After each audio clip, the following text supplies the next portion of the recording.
kañ la xar yi transformé wu ñu tudde leen laadum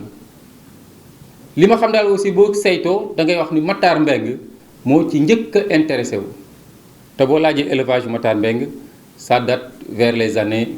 1970 ak 1980 donc ci diggante boobu donc ñu mën a wax ni laadum daal ku koy seet ci Thiès da nga koy seet ci diggante 1970 ba 1980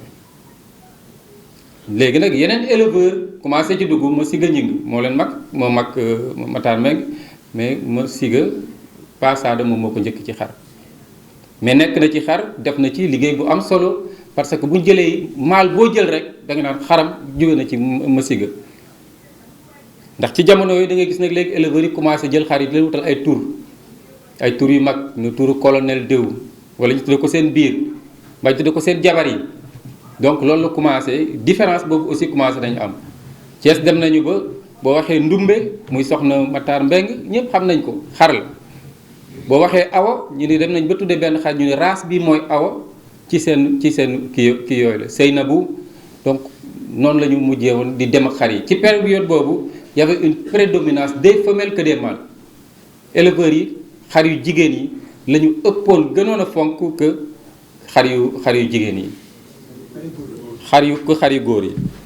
ba demee ba ci biir ba ci diggante bi benn xar marqué leen muy Daawuda xar boo fi jël boo ko toppee day wax Daawuda maamam la xar boo jël boo ko toppee Daawuda maamam la Daawuda ñu ni papaam Ardo Fall un vieux qui s'appelle Ardo Fall moo ko jëndoon marché je pense Toubatoul jàpp ma marché bi tudde ko colonel Mbaye Guèye léegi boo defee dellu gannaaw boo laajtee seen mbokk yi soldats yi ñoom waa camp Gémy colonel Mbaye Guèye il a été à Thiès de 84 à 87 fa la fa nekk donc ce qui veut dire que Mbaye Guèye xar boobu bi jur Daawuda bi ñuy coow noonu ah ci année yooyu ci boppam moom la nekk foofu à Thiès Daawuda boo ko xoolee boo ko toppee tuuti pour ñëw ci xaru léegi yi am na benn xar bu Matar Mbengue yoroon à un moment donné dafa bëri doom Thiès ñu koy wax Murit moom moo jur Badlen Sikki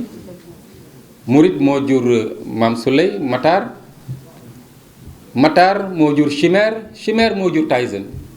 donc xar yooyu boo leen toppee da nga dikkaat ci Murit te Murit surtout Daawuda la papaam fekk nañ ko Dakar c'était vers les années 95 96 ñu tuddee ko paa bi donc nekk Dakar à peu près daal noonu la xar yi évolué léegi ci biir élevage bi au départ da ngay wax yan ñoo yor xar yi yan nit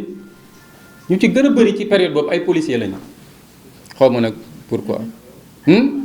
ay commerçants ñoo ci ëppoon ay fonctionnaires doog ci dugg jamono yi bëriwul xale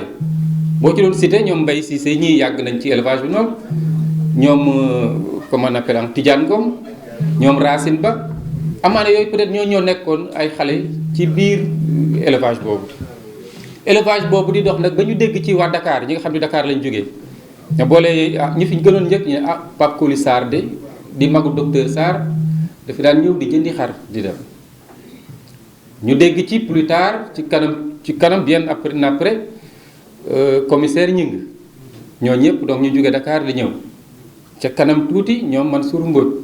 Lamine Diagne miinuma ko ci mais xam naa ni aussi war na yàgg ci Lamine Diagne ci élevage bi donc miinuma ko ñu nag ba ma koy xam c'était après 95 dañ dem Noflaay fekk fa ay xar voilà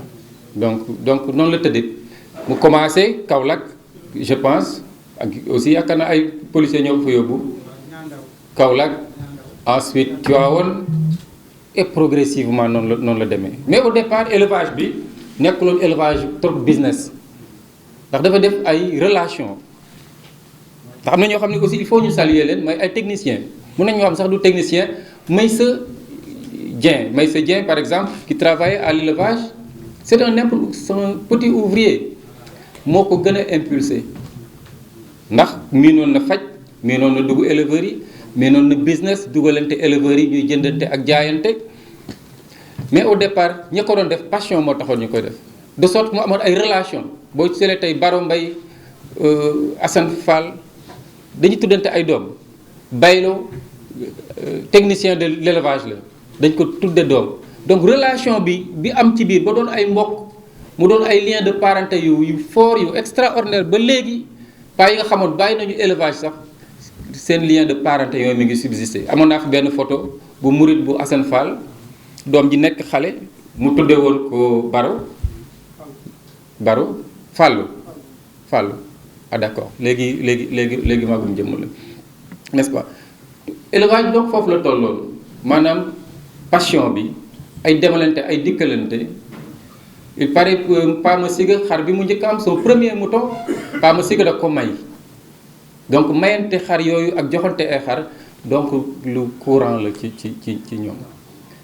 Léegi nag élevage bi di continuer ci loolu à un moment donné sax ils ont essayé ñu dañuy def métissage ndax xar yi ba ci loolu yëpp musul am na ñoo xam musuñu jël xar bu bali dugal ko ci seen xar yi mais à un moment donné Matar Mbengue il a essayé judd li ci benn maal tudde ko Baye Alune il fallait maal bu rëy xaw ma ndax am na jeexital ci xar yam déet. Baro Mbaye commencé woon na aussi def métissage ci biir xar yi xaw ma également ndax métissage boobu am na jeexital ci xar yi mais ce qui est constant mooy éleveur u Thiès yi xar yooyu ñu amoon au départ ils ont cherché à les conserver di leen boole ci seen biir. Léegi nag élevage bi ni mu mel ni mouton bi taaroo at bu jot ak at yu nekk boo ko daggatee ay juróomi at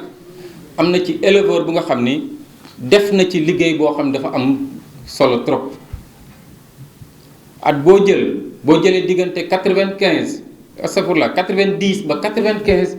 da nga ciy lim ñeenti éleveurs yoo xam ni def nañ ci nu mu tuddati constance boo xam ni wér na. Nga jël 95 ba 2000 nga jël ci éleveur bu nga xam ni fës na ci def na ci liggéey bu am ba ñu dem ci les années 2000 à 2005 ñu wax ni Mansour Mbodj kat il a fait un travail extraordinaire ci wàllu xar yi ndax nit aussi dina dugg ci benn di ci wër lu dul excellence ba mu jënd ci loolu Tyson mu def fi ay produits yu bari de sorte que xar yu bari yoo mën a wax Tyson ci boppam moom mooy seen maam. ñu dem ba ci diggante bi aussi ce qui m'appelle mon maître mon poulain ñëw également il est incontournable ci affaire boobu donc période bu nekk am na ku nga xam ni xew na fi amaana nag xew bi mu fi xew mu yàgg mu mat juróomi at mbaa mu ëpp juróomi at élevage bi noonu la yàgg musa demee. Am nañu chance aujourd'hui que ñi doon def loolu yëpp mun nañu wax ñëpp a ngi dund ñu ci gën a bëri ñi ngi dund donc li ma docteur Nicolas wax léegi c'est important travail de documentation am na ci solo trop bala ñi nga xam ne ñoo ngi fi fekke woon loolu lu ci bëri mbaa fekke lépp ñu documenter ko bind ko pour ëllëg ñi nga xam ne ñoom ñooy ñëw ñu mën a sukkandiku ci loolu. Léegi nag bu ñu wax poser la question aujourd'hui ñu ne waa d'accord laadum am na mais léegi lan mooy laadum sama xel rek li may njëkk a dikk moom mooy ci dayoo xar yi damay xam ni race bu nga xam ni uniformul race bi uniformul ndax boo jëlee femelle yi di nga dugg ci kër nit mun la laadum la am nga mesurer femelle bi au garrot mu def 85 nga dugg ci kër éleveur mun la laadum la am nga mesurer femelle bi mu defal la 1,03 m donc l'écart est très grand nga dugg ci également mâle yi nga gis benn mâle bu nga xam ni day friser difficilement 1 mètre nga dem ñuy wax ni mâle bu am 1,15 m mi ngi nii te ñoom ñaar ñu bëgg leen a boole ci benn groupe nga jël ci wàllu guddaay bi nga jël mâle bu def 158 yaakaar naa mooy record bi nga dem ci léegi ci benn mâle pour mu def 138 problème la donc loolu mooy ci boppam mooy liggéey bi moom mooy liggéey bu ñu njëkk a tàmbali ak docteur Nicolas mu jox ñu benn étudiant on a travaillé sur la tête et l'encolure et c'est déterminant la forme de la tête dans la caractérisation d'une race elle est déterminante baroon daf ko wax bopp bi nu mu mel boo ko gisee rek boo gisee bopp bi rek danga wax kii pël la wala séeréer la wala joola donc bindu bopp moom doy na sax pour wax ni diw askanale diw fële mais bañ koy def on a pris pratiquement tous les éleveurs de riz ñu natt leen donc day am une diversité moo tax ba mu dikkaatee indil ñu beneen étudiant mu ni ko cette fois-ci on va pas travailler de cette sorte on va prendre nos 100 meilleures brebis yoo xam mi ngi Thiès 100 meilleures brebis et une quinzaine de mâles ñu natt leen xam ni ñun suñu xar nii la ñu bëgg mu mel amaana docteur Diallo tolloogul ci foofu mais bëgg-bëggam moom mooy xar bi bokk ci élite boobu booy wax peut-être mooy un mâle qui fait entre 1 mètre 5 et 1 mètre et le maximum bu dee femelle bi c'est compliqué ndax on pense que xar yi dépassé nañu largement 95 centimètres mais ñi ko ci dépassé bu ñu ko doon calculer bariwul donc ñun ñooy toog rek xayma ñu ne ah suñu femelle fu ñu bëgg mu yem est-ce que dañ koy jëlee 95 yóbbu ko 1 mètre loolu moo xam maintenant la question qui revient et les autres qu'est-ce que nu ñu leen di def ñi ci des nag c'est vrai que groupe boo mën a gis mun nañu jël ñëpp ñu nekk ci bu dee ni seen xar fa ñu cosaanoo wóor na ñu def leen nag ay catégories ndax docteur Diallo xar yi mu yor la mu leen di jaayee bokkul ak amaana ki ci tegu xar yi mu yor la mu leen di jaayee ak ki nga xam ni ay xaram la yor ak la mu leen di jaayee et c'est normal ndax lii abokan di faral di wax yëpp mu ni ah ñun jiw la ñu am mais du xar yëpp ñoo mën jiwu il faut ñu xam loolu am na ñu xalaat ni ah laadumkat kenn mënu ko rey loolu xalaat la rek léegi ci waxtaan bi am na éleveurs yi wax problème mu aliment mooy def prix xar dañuy bay ñax bi jox leen n'est-ce pas ndax ñax bi ci boppam bu ñu ko bayee muy ñax bu bees presque day xaw a jigee valeur ak aliment complémentaire yi donc boo amee ñax bu doy lan ca yokk ci aliment complémentation bi du bari de sorte que xar bi bu la defalee at boo ko jaayee tabaski peut-être mënuñu jaay xar pour yàpp mais boo ko jaayee tabaski wala nga jaay ko koo xam ne dafay tudd mun nga ko jaay xar bu nga xam ni yow éleveur liggéey bi ngay def mun nga cee génn li ma d'accord nag mooy éleveurs yi li ñu am habitude di wax xar kenn ci yor lu bari dëkk ma bu ñu ko bëggee defar il faut ñu am ay spécialistes du mouton comme ni gars ñi yore ay ferme yoo ko xam ni day def dem ci fii caractère yu bon loolu moom mooy la raison de la sélection ku bëgg a def race il faut ngay tànn il faut ngay segg boobu nag moom moo ñuy may ëllëg ñu am uniformité ñu am lu nga xam ni lépp boo duggee ci kër kii kat nga ni li ma fekk kër Cuusa moom laa fekk kër diw parce que la ñu yor ñoo ko bokk sinon bu ñu yeggul foofu dañ naan diw yorul dara rek diw moo ko yor n'est-ce pas kooko yor nag di bëgg rey nit ñi xar ñaata million abu ah xar yu mag ëpp na loolu waaw yooyu yëpp donc voilà léegi pour revenir daal ci loolu ci kii waxoon bopp bi dafa am solo ci bopp bi nag lu nekk lañ ci mën a natt ci bopp bi mbege bopp bi la chanfrein bi nu mu mel éleveurs yi xam nañ ko n'est-ce pas yaatuwaayu chanfrein bi ñoom ñëpp mesuré nañ ko bakkan bi dafa war a rëy ci dafa war a nu mu war a mel nu mu war a yaatoo n'est-ce pas nopp yi nu muy pendrew nu mu war a mel nu mu war a toll yooyu war nañ ko xam corne yi ndax aussi ñu am ay problème par rapport ak corne yi mais ancien yi ma fa doon def gisuma benn ancien éleveur bu am ay xar yu corne yi tafu donc dañ ko doon tànn boo amee sa xar nag corne yi tafu nga dagg ko mais c'est sûr que doom yi ak sët yi corne yi day tafu donc loolu yëpp ay caractère la léegi ñun bu ñu dem bay définir yan façon corne la ñu bëgg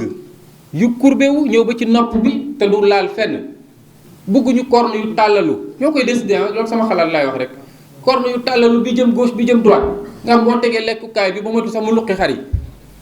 n'est-ce pas donc loolu ñun ñoo koy tànn nii lañ bëgg corne yi mel n'est-ce pas bu ñu liggéey ci bopp bi ah chanfrein bëgg nañ ko wala bëgguñu ko war na cee am war ci am ñu xalaat ci ñu ñëw ci loos bi yaatuwaayu loos bi ak guddaay bi ak port bi nan la koy porter am na xar yoo xam ne dañuy tëral seen loos am na dañuy teen ci kaw nu ñu bëgg mu mel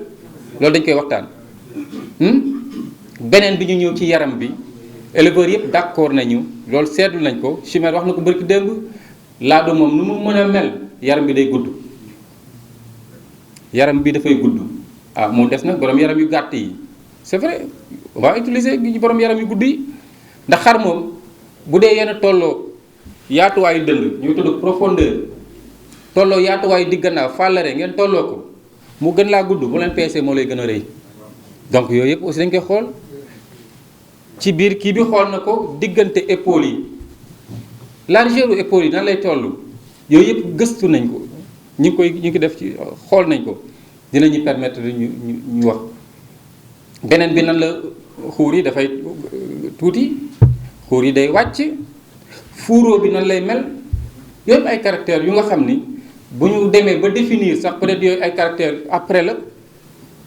ndax bu dee da nga wax classification de Barham da lay wax la plastique ak la phanéroptique phanéroptique mooy extrait kii nu ñu mel geen gi béjjén yi fuuroo bi ween yi xuur yi yan forme la woon mën a am ndax parfois di nga gis éleveur mu am xar ak weenam 15 jours lay mbote bi toog mën a nàmp ci ween bi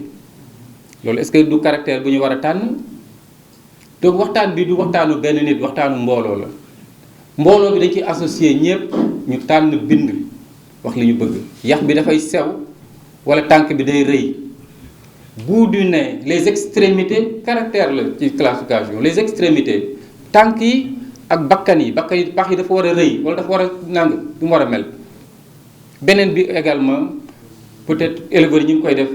xar yu nga xam dañu am défaut ñu ngi koy wax fii défaut yu bëri minéralisation bi la manqué na c'est vrai mais défaut yu bëri caractère héréditaire la feebar bi ñu wax la dyschondroplasie héréditaire dañ koy donn dyschondroplasie moo noom cartilage bi diggante yax bi balay yax bi di ñor am na cartilage bu fay nekk mooy tax mu manqué bu dee dafa am défaut déformation en général xar bi tànk bi dafay dëng léegi nag yeneen facteurs yi ngay wax alimentaire et cetera mun na ci jouer pour favoriser ko pour gën ko gaawal wala pour mu yokk ko mais loolu défaut panardise yeeg rink yeeg tànk yu dëng yi yooyu lu ci gën a bëri dañ koy doon dem naa ci kër Pa Massiga ma fekk ko Buur Siin tànk bi dëng ba mu nekk xale amaana màgg na sax mu jubbanteku mu dugal ko ci géttam juddul na fa fukki mbotey juddu seen tànk bi dëng ci même maal bi waaw même maal bi fukki mbotey ba mu ñëw sa jaaxle ni lii moom ban phénomène la donc am na des problèmes alimentaires mais am na également des problèmes héréditaires nga jël xar bég bi gudd nii trop ni seul nga ne bii moom a gënal xar bu am défaut am prognatisme supérieur bég gémmiñ gi bec de lièvre ngeen ko xam bec de lan waaw bégu kaña beneen bi gën a garaaw mu ñëw ak am kii nu mu tuddati hernie ombilicale hernie inguinale nga dagg ko sax tëj ko xar yu bëri boo leen gisee ñu am hernie ci jumbax bi wala ci xuur bi boo toppee papa ji def na ci doom yu dul jeex wala sët yu dul jeex donc nag yooyu yëpp ay xam-xam yu nga xam ni éleveur dañ koy partager dañ koy waxtaane n'est-ce pas loolu yëpp ci tànn bi la bokk ndax aussi bu ñuy tànn yëpp dañuy ànd tànn ko. laadum fi mu jóge ak fi mu àgg tey bokk na tey ci loo xamante ne mën na yóbbu image yu Sénégal fu kenn xalaatul wante nag pour ñu dem ci loolu il faut aussi ñu déggoo ak ñeneen ñi ci àdduna bi li ñuy def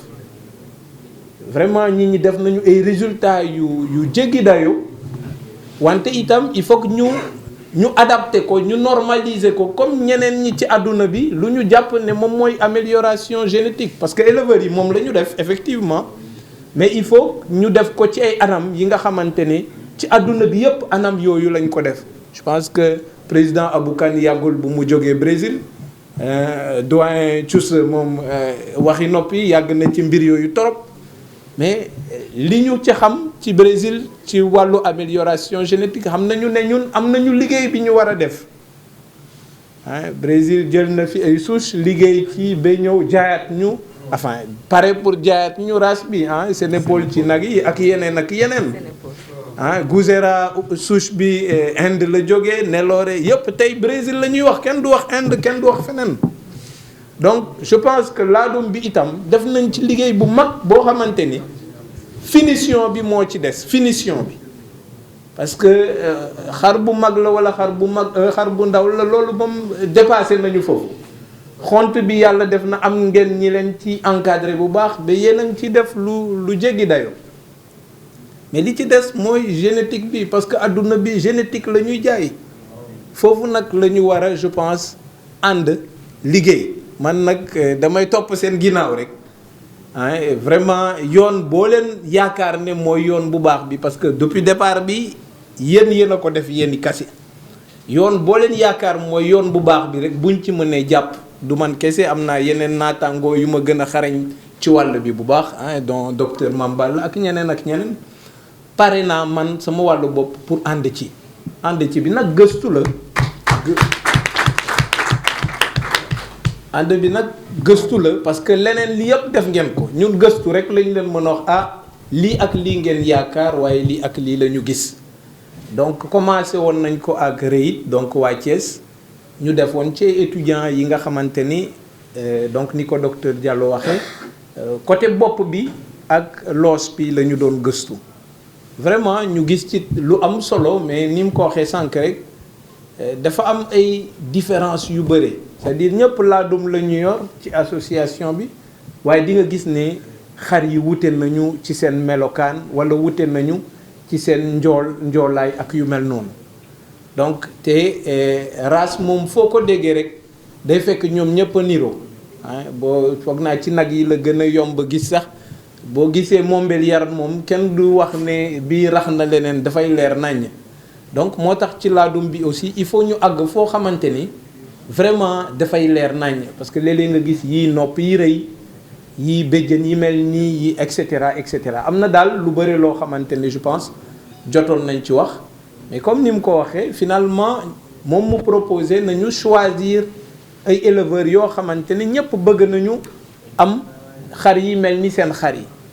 donc bi ñu choisir ñooñu loolu ñu ngi ci gëstu bi mais effectivement d'entrée de jeu dañuy gis différence bi entre njàngat bu njëkk bu ñu defoon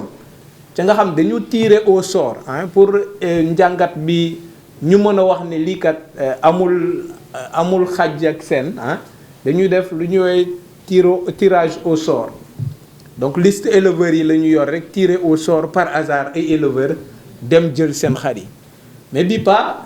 dañu indiqué demal ci diw ak diw ñooy ñi nga xamante ni nit ñi bëgg nañu am xar yu toll ni seen xar yi donc mais bi ñu defee jàngat boobu gis nañu déjà différence su taille entre li ñu njëkkoon def ak li ñu defaat léegi donc mu nekk je pense loo xamante ni lu am solo la mais feneen fi ñu war a gën a dem parce que loolu ba tey mooy li ñuy wax ci tubaab phénotype mooy li ñuy gis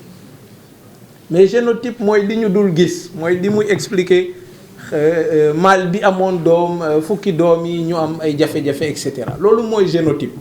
te bu ñu demee bay wax amélioration génétique dëgg génotype bi moo tax maintenant pour ñu def liggéey boobu liggéeyu phénotype bi moom dafay dindi lu bëri parce que mosoon na am ay liggéey yu nit ñi defoon ci laadum mais bi ñu demee analyser maanaam génotype ADN u xar yi dañu gis ne dañu jàpp ne laadum dafa jege torop tubaab biir loolu la conclusion yi wane woon mais tey ñëpp gis nañu ne ci melokaan dañu wute complètement donc loolu moo tax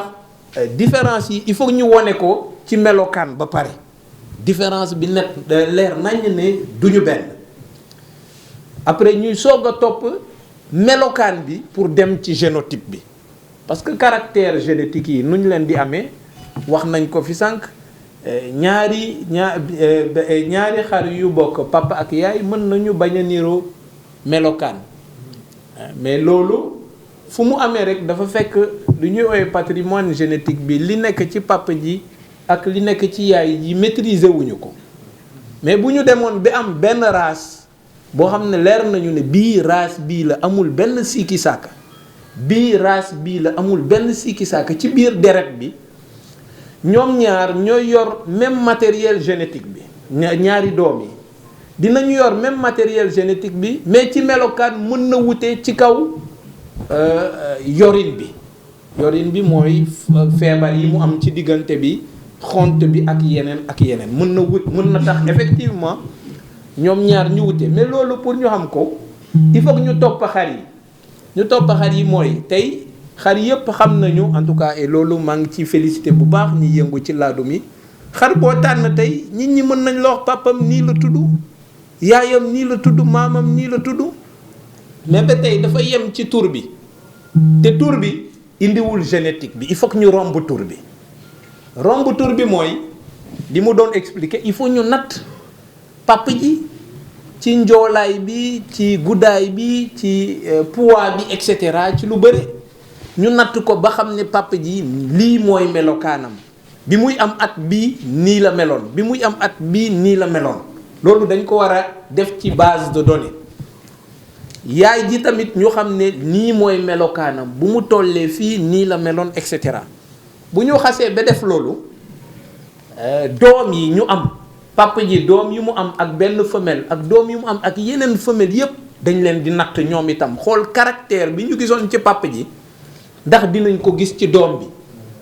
ba pare mu am ay yaay yu wute, doom yi mën nañ bokk papa rek, seen yaay yu wute. foofu yëpp dañuy xool caractère bi ba xam ndax ci papa ji la jógee wala ci yaay ji la jógee. foofu la ñuy jàngee mâle yu mag yu ñuy utiliser, ñuy dem di xam bu ci nekk ban mooy potentiel génétique am. parce que liggéey boobu ñu defoon au départ mooy jël matériel génétique yóbbu ko analyser ko, mën na joxe ay résultats yu bëri. parce que tey il faut que aussi pour ñu mën a valider yenn résultats yi, déjà mensuration yi ñu def indication la, mais pour ñu mën a def bi ñu def liggéey bi, par exemple pour nga ñëw ci éleveur jël yenn mesures yi jël ko ñaari yoon ba ñetti yoon, parce que loolu daf ci am solo. côté mesure, jël benn mesure dafay xaw a des tuuti. pour mu leer la ne lii mesure bii dara du ci changer, li gën mooy ñu jëlandoo ko ay yoon yu bëre. te soit ñi koy jël du ñu nekk benn, wala ku koy jël du xam résultat bi mu njëkkoon jël naka la toll. parce que loolu mooy gën a jox doole résultat bi ñuy génne à la fin. donc vraiment bu ñu amee xar yi ñu topp leen, bu ci ne ci doomam ñu xool par exemple caractère bi ñu neex ci papa ji, gis nañ ko ci doom bi naka la toll ci doom bi, loolu mooy tax finalement ñuy stabiliser caractère yi, di mën a wax ne mâle bi lii mooy potentiel génétique am. leneen li itam mooy il faut ñu jàpp ne mâle bi deretam dara raxu ci. et loolu foofu lay invité waat éleveurs yi, invité association yi, il faut mu am liggéey boo xam ne da ngeen koy nangu def. parce que tey vraiment def ngeen liggéey bu rëy boo xamante ni kenn dootu ci dellu ginnaaw te kenn du ko natable. wante liggéey bi leen defee mooy il faut ngeen documenter liggéey bi ngeen jot a def ba waxtu bi. mooy tey il faut que ci biir association yi mu am benn comité boo xamante ne c'est un comité indépendant. waa association yi tànn ñan ak ñan ñoo ciy liggéey, ngeen établir lu ñuy wax benn cahier de charge. mu am charte yu ngeen bindandoo te d'accord ci yéen ñëpp ne lii ak lii ak lii ak lii mooy laadum. te képp kuy def laadum, il faut mu leer ne ku bokk ci association bi dafay am li ngay mën a def ci laadum ak li nga dul mën a def ci laadum. doo essayer nu mu la neexee, doo def croisement yi nu mu la neexee ba pare continuer wax ne laadum nga yore. loolu il faut que ñu standardiser ko ci biir association bi. leneen li itam mooy il va falloir que ngeen wut ay nit. donc ci comité boobu, comité bi mooy saytu loolu, mooy saytu di dem di seeti éleveurs yi, di programmer, di dem di xool évolution wu élevage yi, feebar yi ngeen di am ci biir élevage yi comme yi mu évoqué, yooyu yëpp ñu koy rapporter. ku ne juddule naa doom, parce que si seen compétition yi gis ngeen nga dañuy wax ne xar bi date sangam la juddu, bi am date sangam def na poids bu toll nii, def na hauteur bu toll nii. mais loolu tey dafa naqari vérifier. ku mel ni man nekkuma ci association yi, xaw ma ci dara, boo leen ñëwee ne ma bés sangam la juddu, am na poids sangam, daf may neex ma gëm leen, mu neex ma du ma leen gëm. parce que aw ma benn preuve bu may won ne noonu la demee. mais il faut que yéen ci seen kuréel ngeen taxawal loo xam ne ku jóge États-Unis ñëw gis ne bés sangam la ñu wax la juddu, dafay obligé d'accord ne bés sangam la juddu. donc kuréel yi il faut mu am ñi ngeen di délégué ñoo xamante ne ñooy def supervision bi. mun ngeen ne par exemple képp ku juddule dans les 48 heures war na aviser waa kuréel bi par exemple. waa kuréel boobu xool en fonction de seen planning yan jour la ñuy mën dem visiter ñooñu pour am certitude ne effectivement mbote bi ñetti fan la am wala effectivement mbote bi ñeenti fan la am et cetera. Donc voilà, vraiment seen waxtaan bi am na solo, yàgg ngeen fi.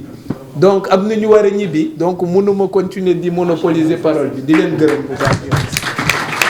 kontaan rek sama xol sedd ndax Abou wax dëgg fa yàlla yow dañu laa war di ñaanal fu ñu toll. jëwriñ ji wax na ko léegi damay bañ lim ndaxte su ma limee damay juum man li may wax ci kaw loolu laay wax ci suuf parce que nag kilifa yi dañoo liggéey élevage ba am fu ñu ko yemale nga dikk ñu bokk ak yow même génération tey jii buñ demee bay xëccoo ak di kër yi sa tuus da cee am solo torop barki Serigne Touba Mbacke nit ku ci nekk nag war nay wax li nga xam ne nii moom la gëm ndax tey jii maanaam donte mag yi tàmbali nan ko ba jël lengay jox la ko tamit. léegi am nga foo ko yóbbu ba tax na jamono bi ñu toll kenn ku ci ne di ci kër yi kon maa ngi lay ñaanal yàlla fan wu gudd ak wér gi yaram ak xéewal gu ne gàññ ci bijaay Seydina Muhammad sallallahu taala alayhi wa sallam lépp loo yóotu yàlla na la ko yàlla jottali fa nga bëgg sa élevage ak yàlla na fa àgg ak jàmm ci bijaay Seydina Muhammad ñaar ñii nag moom Pape ak docteur Baaw moom man damaa daanu tey waaw non damaa daanu barke Seexul Xadim exemple bi ngeen joxe moo rafet li ngeen def nii ak lu élevage ñëpp war nañ cee roy man Cheikh Moustapha Baye Fall nekkuma fi lenn lu dul ku def lu baax ma wax ko ba ñëpp dégg ko ku def lu bon nag ma ëkku rek tey déglu yéen a ma gën a xam ca kanam. labellisation si sama gis-gis man gars yi liggéey nañ si lu bëree bëri mais actuellement pour ñu mën ko fixer il faut que éleveurs yi seen bopp jël à bras le corps affaire yi parce que xëy na techniciens yi mën nañ leen assister comme ni ñu ko waxee kenn mënul bàyyi éleveurs yi ginnaaw mais par exemple ñu mel na Abou Kane ñoom ñoo war jël affaire bu fekkee bëgg nañ ñu labelliser ko parce que pëccëxoo mënul tax ñu labelliser laadum bi parce que bare na trop comme ni ngeen ko waxee foo dem mi ngi am différence donc pour ñu labelliser ko il faut que nit ñi jël soit un groupe d'éleveurs wala ay groupe de personnes wala une personne ku mel na Abou Kane bi nga xamee ne il dispose assez de variété mu isolé wu complètement créer une race bi nga xamee ne race fixe lay doon comme ni ñu koy defee dans le monde mais dans le pëccëxoo comme ni ko gars yi di waxee ce sera très difficile te laadum bi buñ ko labelliser wul nit mooy jóge fële sa àll ba ñëw créer si yeneen ñëw dina ko indilaat donc am na solo lool mais li may contribuer rek mooy loolu mooy il faut que un groupe d'éleveurs ñu jël affaire yi isolé wu complètement fa problème xaalis teg ko fële parce que kuy créer dara xaalis bi day ñëw après mais boo bëggee loo judd nga jaay ka loo bëgg loo am nga jaay finalement doo laadum bi kenn du ko mën a fixer il faut que ñu am lignée ba nga xamee ni kii dañ naan lignée bi nii lay mel phénotype bi génn génotype bi génn techniciens yi doogu ñu mën appuyer. ñun ay apprentis lañ en quelque sorte dañu dugg gis nit ñi dugg ñun ñu dugg mais su may wax laadum mën naa fi citer 5 wala 6 genre laadum yoo xamante ni benn bu si nekk bokkul ak sa morom te am na si yoo xamante ni c'est récent te dañoo ñëw jéggi dayoo mooy lan léegi da ngay gis ay laadum yu am fano bu njëkk daanoo gis fano te da nga daan gis ay xar yu mag léegi est-ce que léegi boo leen di def critères yi ngeen di wax ni moom ngeen di choisir affaire yi est-ce que di ngeen bàyyi xel ci loolu est-ce que réellement mag ñoo ñu yoroon laadum auparavant te commencé ko est-ce que ñoom laadum yooyu ñu yoroon amoon na est-ce que ñoom laadum yooyu ñu yoroon amoon na fano est-ce que ñoom laadum yooyu ñu yoroon amoon na fano bi est-ce que jógewul ci beneen race bu wuute ak laadum boobu est-ce que yéen boo leen c'est pour dire que bu ñu demee bay wax ci loolu ñu bàyyi xel ci loolu yëpp quoi parce que ñun aussi ñu ngi dem bu ñu ne kii am na lu baax rek dañuy dem wuti ci ko laadum la yor donc est-ce que réellement temps bi may nañu pour un laps de temps ñu mën a déterminer wu taxaw ne lii mooy laadum par rapport ak liggéey bu ci ñëpp entreprendre commencer. te critères yooyu ngeen wax léegi yooyu yëpp dañ koy jël en compte le laadum c'est une race améliorée laadum peut-être yu njëkk ya pas duñu suñuy référé actuellement la moyenne lan moo fi am ah donc te képp kuy dem représenter sa association ci commission bi yow li ngay yóbbaale mooy idée bi sa mbokk yi am sa mbokk yi ñu da ngay dajale say idée say membre seen idée ngay dajale moom ngay dem yóbbu ci commission ba ñooñu ku ci nekk dajale sa idée ñu xool yëpp gëstuloo yëpp ba pare sous la supervision des grands généticiens des experts à partir de ce moment là lépp lu fa génn